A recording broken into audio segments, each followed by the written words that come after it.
имрӯза мавзӯи мо дору бизнесое ки доруҳои худро 20 дирҳам нарх дорад 2 сомон фурӯхтед.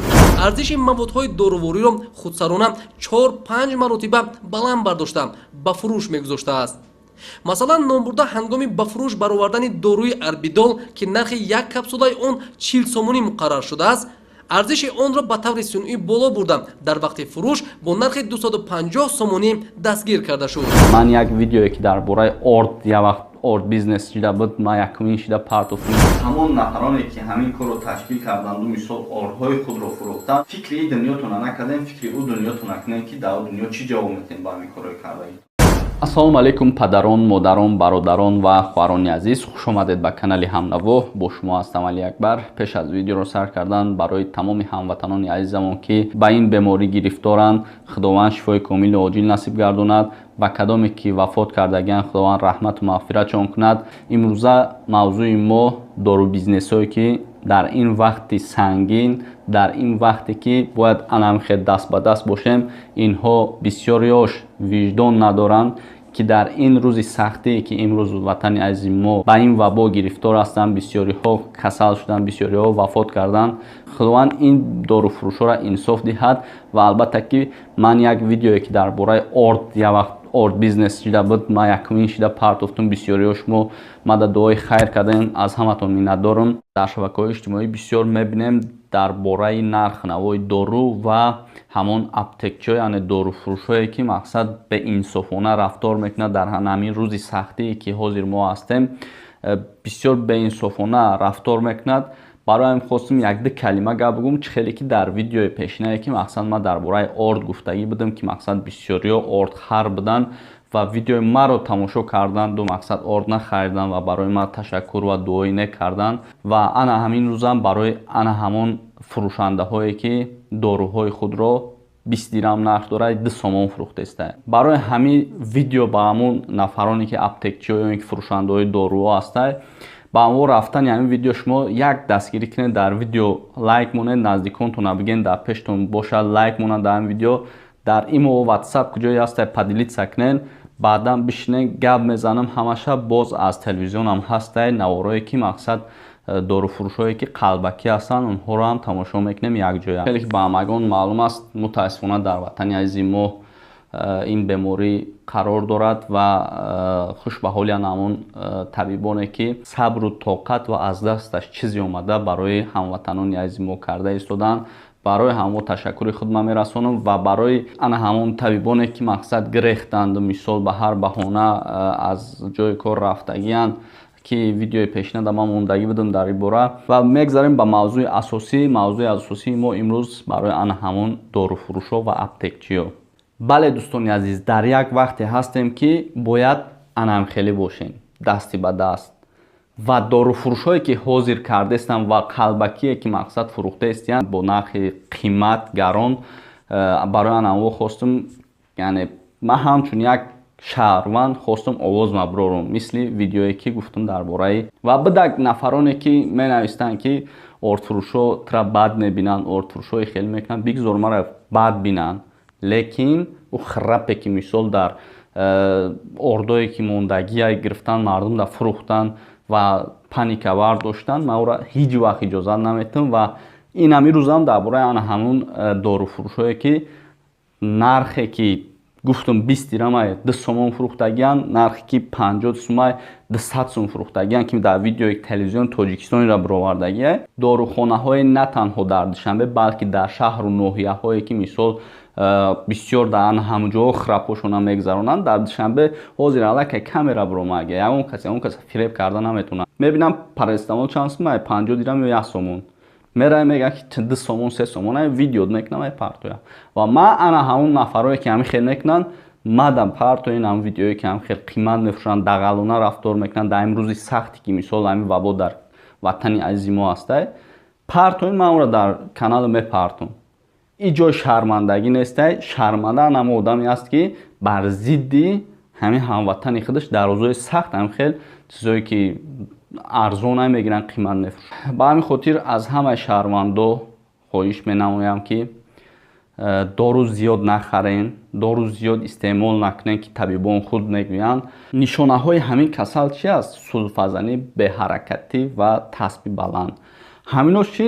дӯстони азиз, занг занед, худо ба ягон кас наброяд ва албатта ки баромад ҳамин ҳедисаро ҳис кардем, дӯстони азиз, ҳатман занг занед ба беморхона. ва аз тарафи шаҳрдоро ҳам ҳамин чизро ба инобат гирифтан, яъне кадоме ки мақсад вай мекунанд доруҳои арзона қимат мефурӯшанд, ман рақамоша мемонам дар шабакаҳои иҷтимоӣ, дар фейсбук бисёр ҷода паҳн шидагиай. ҳамин рақамҳое ки ҳозир ман дар рӯи экран мемонам, шумо агар чизе ки мисол 20 дирҳамара 2 сомон харидед, ба ҳамин рақамҳо занг занед ва биёянд шикоят кунанд аз болои ана ҳамун нафаре ки мақсад ҳамин хеле доруҳоро қимат мефурӯшанд ва чизое ки мисол сифат надора ё ки таърихи рӯзаш гузаштагиай, и танҳо ба зарари мо аст. видеои телевизиони тоҷикистонро бировардагиай, мемонам тамошо мекунем. вале мутаассифона дар ҷомеаи мо ҳастанд нафароне ки аз чунин вазъияти ба амал омада бевиҷдонона истифода бурда арзиши лавозимоти тиббӣ аз ҷумла дастпӯшак, ниқобҳои тиббӣ ва намудҳои гуногуни дорувориро бо нархи даҳчанд гарон ба фурӯш мегузоранд. дар доираи баргузории амалиёти шартӣ таҳти унвони дорухона, кормандони раёсати вазорати корҳои дохилӣ дар шаҳри душанбе давоми як рӯз 5 ҳолати ба таври сунъӣ боло бурдани арзиши доруворӣ ва дигар лавозимоти тиббӣ аз ҷониби фурӯшандаҳои дорухонаҳои пойтахт ҳамзамон ба фурӯш гузоштани маводи доруворӣ муҳлати истифодаашон гузашта, бе сертификати мутобиқати сифат дар ҳолати ғайрисанитарӣ омода намудани дастпӯшак ва либосҳои тиббии муҳофизатиро ошкор намуданд.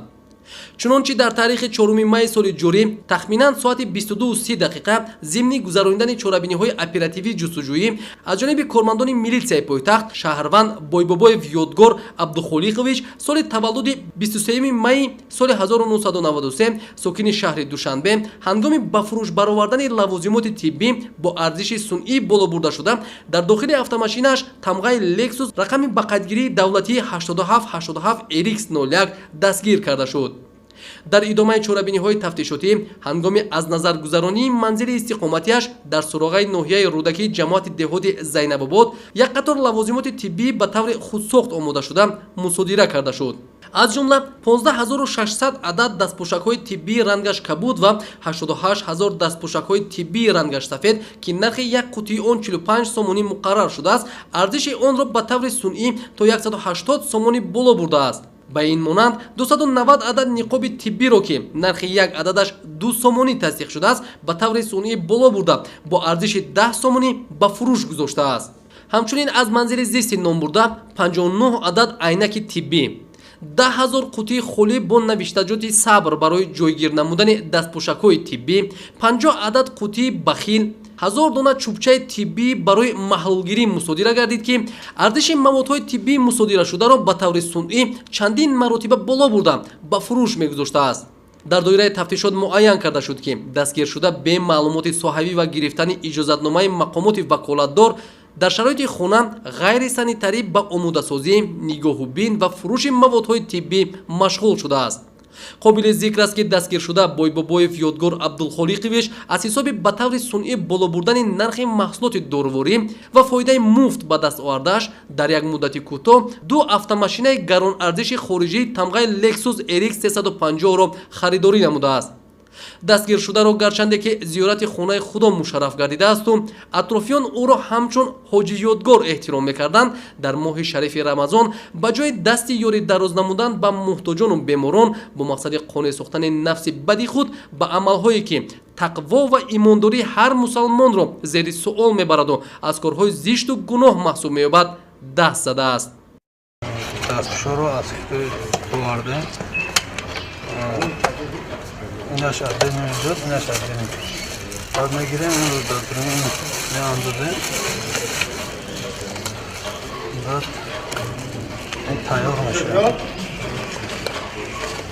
мо мисол инро ба маблағи пеш 45 сом мефурӯхтем ҳозир 155-160 сомон шудагиаст. дар идомаи амалиёт кормандони милитсияи шаҳри душанбе шаҳрванд алиев файзулло алиевичро дастгир намуданд ки او نیز با استفاده از وضعیتی از هر وقت بیشتر نیاز داشتن اهالی به موادهای طبی ارزش موادهای دارووری را خودسرانه 4-5 مرتبه بلند برداشته به فروش میگذاشته است. مثلا نامبرده هنگامی به فروش برآوردن داروی اربیدول که نرخ یک کپسولای آن 40 سومونی مقرر شده است، ارزش آن را به طور صنعی بالا برده در وقت فروش با نرخ 250 سومونی دستگیر کرده شد. غیر از این نامبرده 91 عدد نقاب دو فیلتره 20 سومونی ارزش داشته را 40 سومونی و 19 عدد خلعت طبی 110 سومونی ارزش داشته را 220 سومونی به فروش گذاشته است.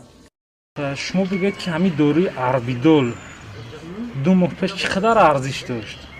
2 ماه پیش آخرانبار 54 سوم 57 سوم فروختم. خوش. نرخ حاضرش چقدر است؟ حاضرش کجا 220 سوم 230 سوم تا 250 سوم بودم. метавон хулоса кард ки барои чунин афроди манфиатҷӯ саломатии миллат ягон арзиш надорад. чунин нафарон манфиати шахсии худро аз солимии аҳолӣ боло гузошта бо истифода аз вазъият манфиатҳои худро пиёда месозанд. чунин кирдори ғайриинсонии афроди манфиатҷӯ беихтиёр мақоли гур сӯзаду дег ҷӯшадро ба ёд меорад. дар вазъияте ки пандемияи COVID-19 дар баробари кишварҳои пешрафтаи ҷаҳон аз ҷумла дар тоҷикистон ба қайд гирифта шудааст, дасти кӯмаку ёрмандӣ дароз кардан ба ниёзмандону беморон нишонаи олии инсониро ифода мекунад. аммо дар моҳи шарифи рамазон ба ҷои чунин амалҳои хайр бо истифода аз фурсат ва эҳтиёҷоти мардум ба маводҳои тиббӣ нарху навои онро ба таври сунъӣ чандин маротиба боло бурдан гувоҳи беимониву бевиҷдонист. ҳамчунин дар доираи амалиёт кормандони милитсия дар ду ҳолат аз дорухонаҳои ҷамъияти дорои масъулияти маҳдуди Orion Farm ва ҷамъияти саҳомии пӯшидаи Азиз Вако дар маҷмӯъ 95 капсулаи арбидол миқдори зиёди доровориҳои бадфирон, анафирон ва сиклофиронро мусодира карданд ки нисбат ба арзиши аслияшон чанд маротиба боло бурда шуда. нисбат ба арзиши аслияшон чанд маротиба боло буда ба фурӯш гузошта мешуданд. дар натиҷа нисбат ба нафароне ки даст ба қонуншиканӣ заданд маводҳо барои оғоз кардани парвандаи ҷиноятӣ тартиб дода шуда дар баррасӣ қарор доранд. бояд зикр намуд ки тамоми маводи дороворӣ ва лавозимоти тиббии мусодира гардида тавассути сохторҳои тандурустии шаҳри Душанбе ба беморхонаҳои пойтахт тақсим карда шуданд. рӯзо бояд шумо бигӯед не қадарша хариде наиш айтани ма тӯҳфа бигирен наира истифода барен ба ҷои ира гуфтан шумо даҳчанд боло мебарен мақсад чизи хутуна пеш мебарен савдои хутуна тамом мекунен дар ҳамин рӯзи сахт ва ин барои ягонтаи шумо зебанда нест ва албатта ки барои ин ҷавобгӯ ҳастед дар ин дунё дар у дунё. ва барои ин видео бисёр паҳн шудан чӣ кор мекунед дӯстон? дар видео лайк мемонед ва видеоро дар ҳамаи шабакаҳои иҷтимоӣ паҳн мекунед то ин ки ба ҳамун нафарое ки доруҳошона қимат мефурӯшанду ва инҳоро бояд мо фурсат надиҳем. канали мо дар сомонаи YouTube ҳамнаво обуна шав ва аз видеоҳои нав бохабар бош.